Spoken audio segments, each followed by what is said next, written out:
Voilà, le placard à semis qui est terminé. Avec les petits pois qui poussent.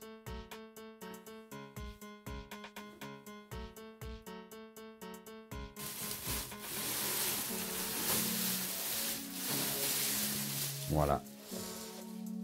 Et donc maintenant, on va regarder la fabrication, la construction.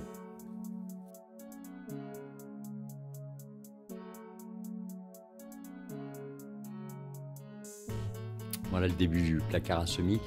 Donc une structure en montant d'aluminium pour le BA13. Pour mettre les plaques de plâtre. Donc ça va très bien pour usiner.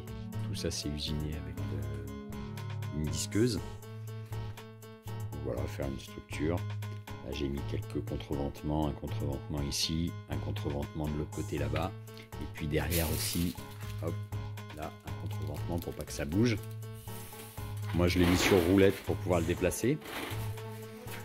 Après chaque étage, donc il y a 3 étages, chaque étage des ondulines transparentes.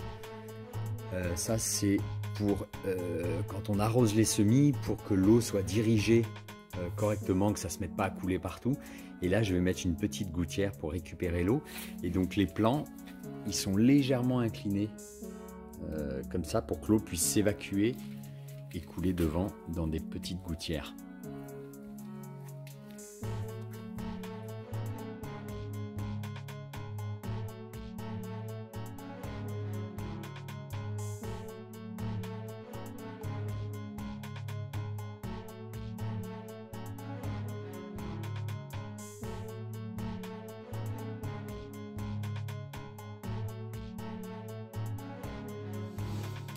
Voilà, donc ça se présente comme ça. Les petits carrés blancs, c'est les LED. Et là, je ne sais pas si on voit en fait, il y a une petite marque. À chaque marque comme ça, on peut le découper au ciseau. Et on voit qu'il y a un côté plus et un côté moins.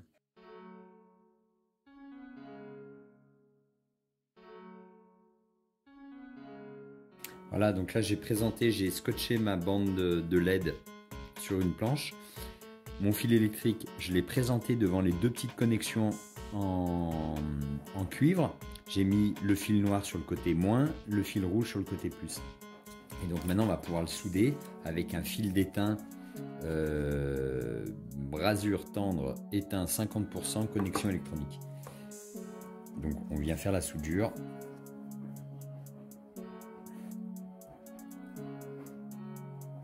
Voilà. Je vais rajouter un petit peu ici. Voilà. Donc c'est soudé et après je rajoute juste autour du scotch noir d'électricien pour venir solidifier un peu le tout et faire une petite étanchéité. Tac. Et on procède pareil pour toutes les petites ramettes qu'on veut éclairer. Voilà, je vérifie maintenant une par une toutes mes bandes de lampes LED, voir si mes soudures je les ai bien fait et qu'elles sont mises du bon côté. Parce qu'en fait la bande LED, elle a un côté plus et un côté moins. Donc sur le branchement du transfo, il ne faut pas se tromper de sens. Voilà, et je vérifie chaque bande de LED, voir si elle marche. De toute façon, si on se trompe de côté, il n'y a pas de problème, c'est juste que ça ne s'éclaire pas.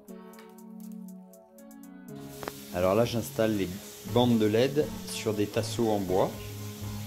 Donc il y a du double face derrière, je le colle. Voilà, là j'ai fait tous les tasseaux. Et maintenant, je vais rajouter par-dessus du scotch transparent. Parce qu'en fait, c'est des LED qui ne sont pas étanches. Donc pour protéger un petit peu de l'humidité.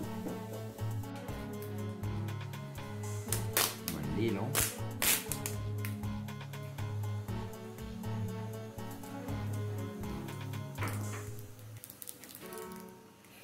Hop. Voilà, au moins ça protégera de l'humidité. Et il n'y a pas bien sûr de l'eau qui coule directement dessus, hein. C'est juste pour la condensation. J'ai commencé à habiller le meuble avec le couverture de survie pour refléter la lumière. Donc à chaque étage, les ramettes de LED sont mises. Voilà. Et donc après, chaque fil sort par l'extérieur. Et je vais connecter chaque étage à son transformateur. Là, j'ai installé les 3 transformateurs, un pour chaque étage. Et maintenant, je vais connecter au transformateur. Donc rouge, noir, je vais connecter les 2 rouges avec les 2 rouges, les 2 noirs avec les 2 noirs. Donc pour le transformateur, LN c'est le 220 qui va arriver, la masse au milieu, et V-, V+, c'est le plus et le moins de mes lampes LED. Donc plus rouge, moins bleu, noir pardon. Et voilà, et puis donc, les 10 correspondent aux connexions. Voilà, tout est connecté. Donc chaque transformateur est connecté à ses lampes LED. Et après, les transformateurs, je les ai donc connectés au 220 avec des vieux interrupteurs de lampes de chevet. Et donc voilà, comme ça je peux individuellement allumer l'étage que je veux ou tout éteindre. Et bien sûr, je rajouterai en fait un programmateur pour que ça s'allume quand je le souhaite.